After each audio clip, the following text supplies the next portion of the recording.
Hey Internet friends, are we facing the dawn of a new age? The first 2 weeks of 2025 have quite literally scorched the earth with intensity. Each day rushing past, bringing with it the fruit of a century, the fruit of a millennia, all leading up to right now. When I heard President Donald Trump joking about turning Canada into the 51st state, the Gulf of Mexico into the Gulf of America, and annexing Greenland, I knew I needed to make a video. After all, like Shakespeare wrote, what's past is prologue. And like the Bible says, to paraphrase, there ain't nothing new under the sun. So let's begin. I intend to resign as party leader, as prime minister, after the party selects its next leader through a robust, nationwide, competitive process. Why are we supporting a country 200 billion plus a year? Our military is at their disposal. All of these other things, they should be a state. The world, the Panama Canal is a disgrace, what took place at the Panama Canal. Jimmy Carter gave it to them for $1. And they were supposed to treat us well. I thought it was a terrible thing to do. So the Panama Canal is under discussion with them right now. So we're going to be changing the name of the Gulf of Mexico to the Gulf of America. Well, we need Greenland for national security purposes. I've been told that for a long time, long before I even ran. I mean, people have been talking about it for a long time. In terms of concepts strongly associated with the past, there's a lot of territory to cover. No pun intended. The North American Union, the 10 Kingdoms of the Bible, the Club of Rome. But today I want to talk about the North American Technate, and even more specifically, Elon Musk's granddad, who was a leader of the technocracy movement in Canada from 1936 to 1941 before he left for South Africa. The technocracy movement became famous when its founders, a group of scientists and engineers headed by Howard Scott, made an energy survey of North America under the banner of Columbia University. The Technical Alliance, as it was first called, was basically documenting how wasteful the current capitalist system was back in 1919. But at this point, it's kind of difficult to nail down what they meant by the idea of technocracy as they moved forward, the group eventually splitting into two. Even in his book comparing socialists and technocrats, published in 1933, Paul Blanchard said that the meaning of the word technocracy shifts from day to day, but it can basically be boiled down to this core idea. Well into the industrial era, technocracy's founders believed capitalism would fizzle out as machines would soon replace men. And they set forth to design a society that would succeed capitalism when that collapse inevitably occurred. From these key points, we can ascertain that the technocracy was clearly anti-capitalist and anti-democratic. And it was also anti-government, but not really anti-government in a libertarian way. Its original founders believed in a radical form of social and economic equality while not identifying with Marxism. And given the context of the time, science and technology were changing the very fabric of North American society. And the technocracy believed that only highly trained experts and scientists were capable of leading a new North America into greatness. And I reckon that the hope of greatness and prosperity held a particular appeal during the depths of the Great Depression, when the technocrats of the 1930s maintained that they would be stewards of these machines in this industrial infrastructure instead of the greedy capitalists, the current masters of those machines. And if the technocrats were allowed to rule over the natural resources that North America had to offer, the average workday for an individual would exceed no more than 2 hours. That was the original pitch, at least. But basically, our society would sink or swim based on the technicians, their own elite class or echelon,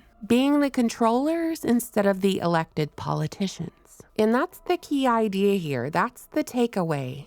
No more elected politicians, just kind of like these self-proclaimed experts leading society. While money as an exchange is at the center of a capitalist system, at the center of the technocracy is energy. And published in a bunch of pamphlets and papers well into the 1940s. The Technocracy Incorporated was really good at seeding fear over a crumbling capitalist society, wherein the monetary system crumbled and stepping in as the savior would be energy accounting, or the means of tracking how much energy was used to produce things. rather than what we do now, which is measure the cost, the monetary cost of production. In the technocratic society, energy credits were deducted when you bought something, and the certificates were issued directly to the owner. So they couldn't be bought, sold, traded, or stolen.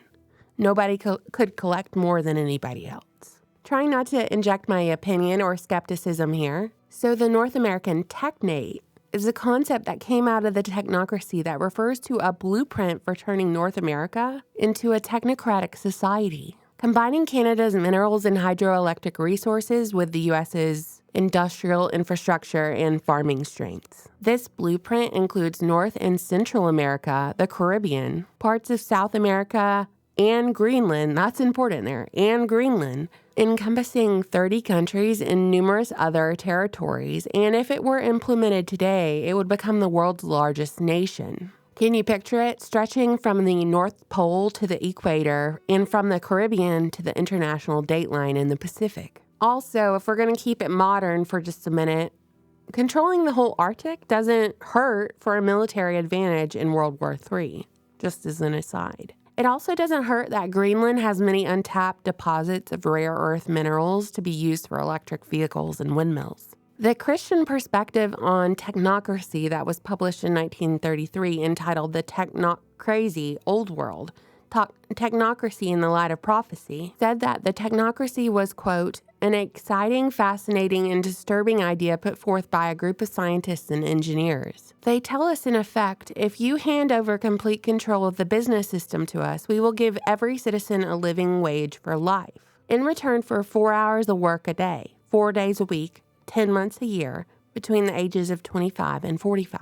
In reality, the bait is on a hook, the probable surrender of personal liberty by the average man in order for that small group of scientists to receive absolute power over life and death over this nation, end quote. In a later chapter, the author writes, quote, while we are speaking of money, under technocracy, the present monetary system would be destroyed. This would mean that a great mass of people who have sacrificed to save something from the fruits of their labor, that they might be financially independent in their old age, would find themselves suddenly penniless, end quote.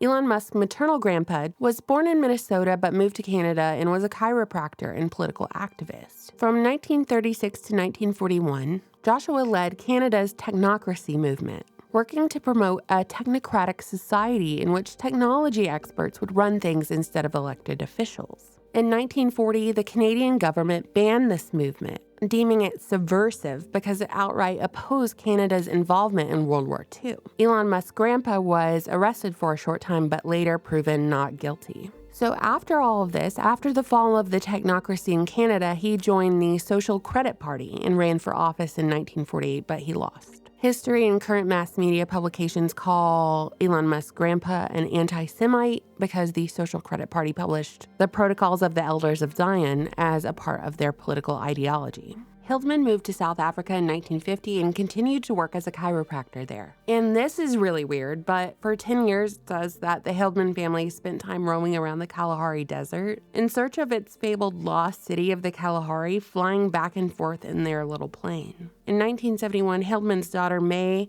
gave birth to his first grandson. The boy's name was Elon Musk. 3 years later, Joshua Hildman died in a plane crash.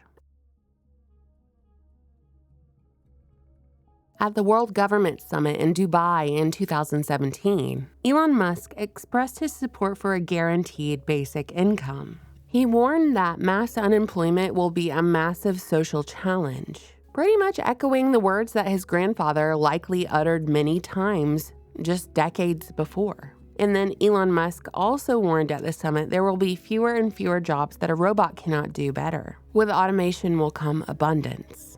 Elon Musk is historically a South African turned Silicon Valley Democrat investor, said to be one of the publicly richest men in the world. And he's since purchased what he calls a free speech platform, X, formerly known as Twitter, and aligned himself with President Donald Trump after Trump's assassination attempt in Pennsylvania in 2024. And Musk's influence over Trump and Trump policy has earned him the title President Musk. And he's even heading up a new department of government called the Department of Government Efficiency, or DOGE. Musk is a cultural force who shapes public perception and policy every single day. And due to this expertise, we're going to call it expertise, and influence, rather than being an elected official, he was appointed as head of DOGE. And really, this whole image that Musk is painting recently as he's a recent Republican, at its core, government is too slow and inefficient. He believes that the government should be comprised of experts and none of the waste. Which sounds really good on paper, right? But when is expanding the roles of government ever good? Technocracy's focus on engineers, experts, and scientists was rooted in the conviction that there was a technological fix to almost all of society's problems that couldn't be solved with elected officials because they simply weren't the experts. Now, with the emergence of AI and robots, which is the new boogeyman in Silicon Valley, it seems that there's a new band of leaders looking to answer how government should react when huge numbers of people just up and lose their employment to automation. And how can a constitutional republic, with all of its flaws, work effectively in a world where science and technology dominate?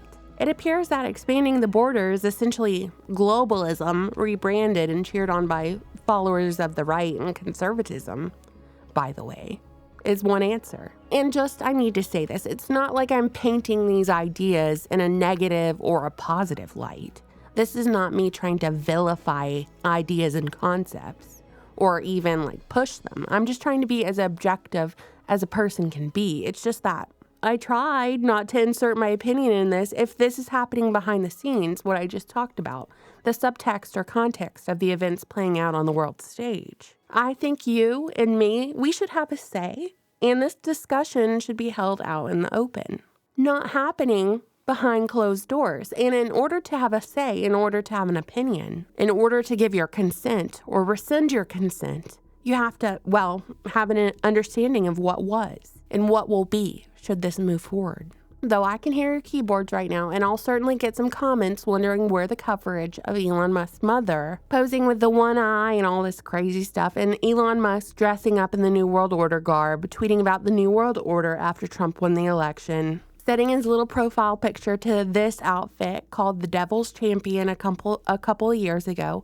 I'll certainly get questions asking why I didn't cover that, or why I didn't cover how Wernher von Braun wrote this book and predicted a man named Elon would colonize Mars. The predictive programming around Elon Musk and his family nearly rivals Trump.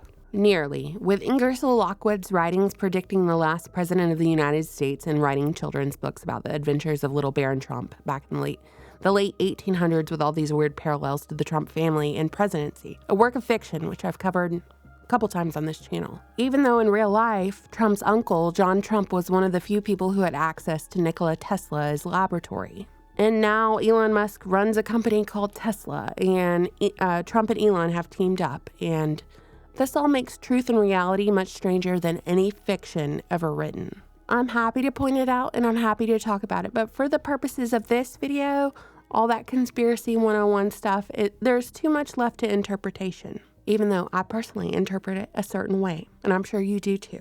But the technocracy and their plans, they were all spelled out long ago, plainly and published.